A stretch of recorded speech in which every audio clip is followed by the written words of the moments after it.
যেখানে আন্তর্জাতিক ইস্যু নিয়ে কোনো কথা আমি বলা পছন্দ নেই, যেহেতু প্রতাপপুর দরবার শরীফের হাজার হাজার ভক্ত বাংলাদেশেও আছেন।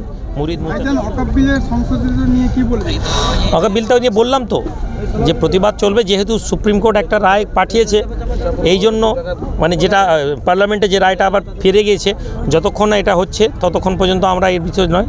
তবে প্রতিবাদ এবং সংগ্রাম চলবে, যেভাবে আমরা পুরো বাংলা ভারতবর্ষের মানুষেরা ওয়াকফ নিয়ে মুভমেন্ট করেছেন, আমরাও যতটুকু আমাদের ক্ষমতা অনুযায়ী করেছি, আমাদের মুভমেন্ট চলতে থাকবে।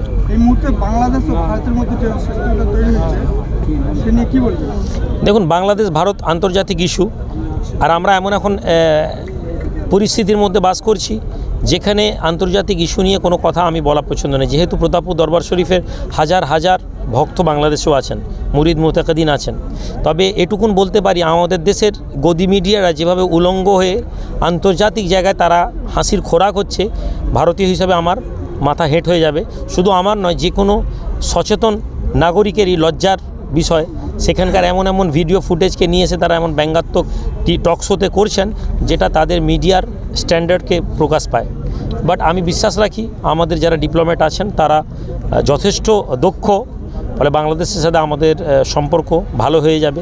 বাংলাদেশ আমরা দখল করে নেব এ কথা বলা যত সহজ, বাংলাদেশের সাথে সম্পর্ক ভালো না থাকলে এটা মাথায় রাখতে হবে। এই মুহূর্তে বাংলাদেশই একটা দেশ ছিল যাদের সাথে আমাদের সম্পর্ক ভালো ছিল, বাকি পাকিস্তান, চীন সমস্ত দেশগুলোর সাথে আমাদের কোথাও না কোথাও সম্পর্ক ভালো নেই, ফলে আমরাও সেফ না, এটা আমাদেরকেও মাথায় রাখতে হবে। আরজিকর ভালো নয়, দোষীদের এখনও শাস্তি পেল না, কি বলবেন? যারা মুভমেন্ট করছিল তাদেরকে জিজ্ঞেস করুন। আরজিকর নিয়ে আমি প্রতিবাদ করেছিলাম, বাট যে মুভমেন্টের ওয়ে ছিল, আমি আগেও বলেছিলাম, এর আগেও বলেছি, প্রতিবাদ কখনো ফিস্ট করে হয় না। প্রতিবাদ কখনো রাত দখলের নাম করে হই হুল্লোড় গান বাজনা করে মুভমেন্ট করে ক্ষমতা অর্জন হয় না।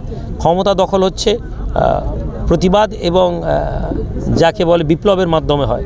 আজকে বিপ্লব না করে গান বাজিয়ে যদি আমরা চেতনা তৈরি করব মনে করি, যারা করেছেন তারাই ভালো বুঝবেন। দীঘাতে জগন্নাথ মন্দির নির্মাণ ভালো জিনিস, ভালো জিনিস। মন্দির তৈরি হচ্ছে, হিন্দু ভাইরা আরও বেশি ধার্মিক হবেন, বাস ধর্মের নামে অধার্মিক না হলেই হলো। কারণ আজকের দিনে বেশিরভাগ ক্ষেত্রে ধর্মকে কেবলমাত্র রাজনীতির হাতিয়ার বানানো হচ্ছে। ধর্মের উদ্দেশ্য যদি এটা হয় তাহলে খুব ভালো জিনিস। মুর্শিদাবাদে এক তৃণমূলের বিধায়ক হুমায়ুন কবির বাবরি মসজিদ তৈরি করে বলছেন, তার বিরুদ্ধে আবার রাম মন্দিরও তৈরি হবে বলছে হিন্দু এক নেতা, এটা নিয়ে কী বলছেন? এটা তো আমাদের কোথাও না কোথাও দূরদর্শিতার অভাব। মসজিদ তৈরি করার উদ্দেশ্য না বাবরি মসজিদ তৈরি করার উদ্দেশ্য? মুর্শিদাবাদে তো আর বাবরি মসজিদ তৈরি হবে না। আমি একটা মসজিদের নাম বাবরি মসজিদ রেখে দিলে তো সেটা বাবরি মসজিদ হবে না। ফলে আপনি যদি মসজিদ তৈরি করার কথা বলেন, তাহলে কেউ মন্দির তৈরি করার কথা বললে কোনো অপরাধ করেনি। সমস্যা হচ্ছে আমাদের অদূরদর্শী রাজনৈতিক নেতাদেরকে নিয়ে, যারা মনে করে যে 90% 60% মুসলিমদের মাঝে বাস করে যা খুশি বলে দিব। যেখানে আমাদের পূর্ব মেদিনীপুর জেলায় 12% মুসলিম, 13% মুসলিম। এই জায়গার এই কথার কি প্রভাব পড়বে তা তারা ভাবতে পারে না। কিন্তু এটা বড় নয়, হয়তো তিনি বলেছেন, ভুল করেছেন, অনেক ভালো ভালো কথাও তিনি বলেন, আমি শুনেছি। আজ ওয়াকফ নিয়ে মুসলমান সমাজ ভীত সন্ত্রস্ত।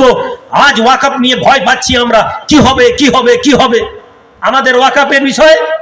আমরা আজকে একটি কথা আপনাদেরকে বলে দিই, ওয়াকফ তো ছেড়ে দিন, মসজিদ খোঁড়া তো আপনি মনে করছেন যে সুপ্রিম কোর্ট রায় দিয়ে দিয়েছে, না, সুপ্রিম কোর্টের পূর্ণ জাজমেন্ট আপনি ভালোভাবে বোঝেননি।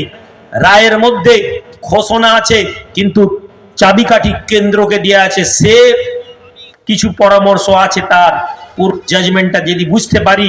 এখানে আজকে ধামা চাপা দেওয়া হয়েছে, আগামী 1 মাস পরে ভোটের আগে আবার নতুন করে মসজিদের তলায় মন্দির খোঁজা শুরু হয়ে যাবে।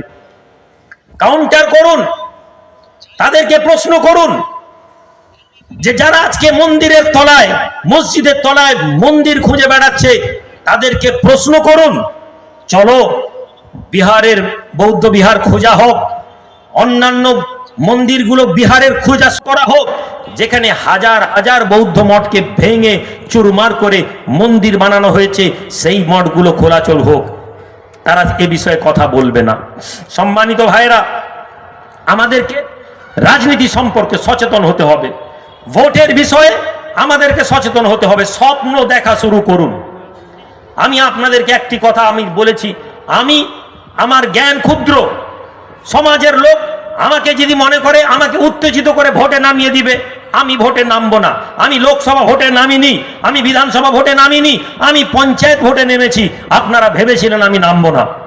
আপনারা মনে করছেন যে বিশেষ করে রাজনৈতিক দলের নেতৃত্বরা তারা মনে করে যে এরা মনে হয় শুধু হাওয়ায় কথা বলে।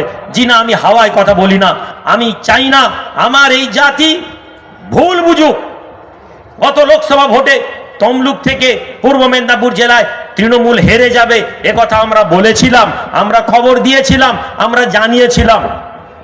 তৃণমূল মনে করেছিল 500 টাকা দিয়ে আর মসজিদের একটা করে ইমাম সাহেবদেরকে কিছু টাকা দিয়ে মনে হয় মুসলমান ভোটকে আমরা পকেটে করে নিয়েছি।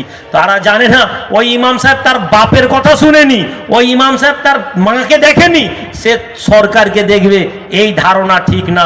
যদিও আমি সব ইমামের কথা বলছি না, আমি যেটা বোঝাতে চাইছি সরকারকে, যে তারা মনে করে যে সামান্য পয়সা দিয়ে বিজেপিকে জুজু দেখিয়ে একটা দাঙ্গা করিয়ে এক জায়গায় 4টা মুসলমানকে ধাক্কাধাক্কি করিয়ে তারা আমাদেরকে ভয় দেখাবে। আমরা হচ্ছি সালাহুদ্দিন আইয়ুবী আনসারীর প্রজন্ম, আমরা হচ্ছি সালাহুদ্দিন আইয়ুবী আনসারীর জাতির রক্তের ছেলে, আমরা হচ্ছি ওই মানুষ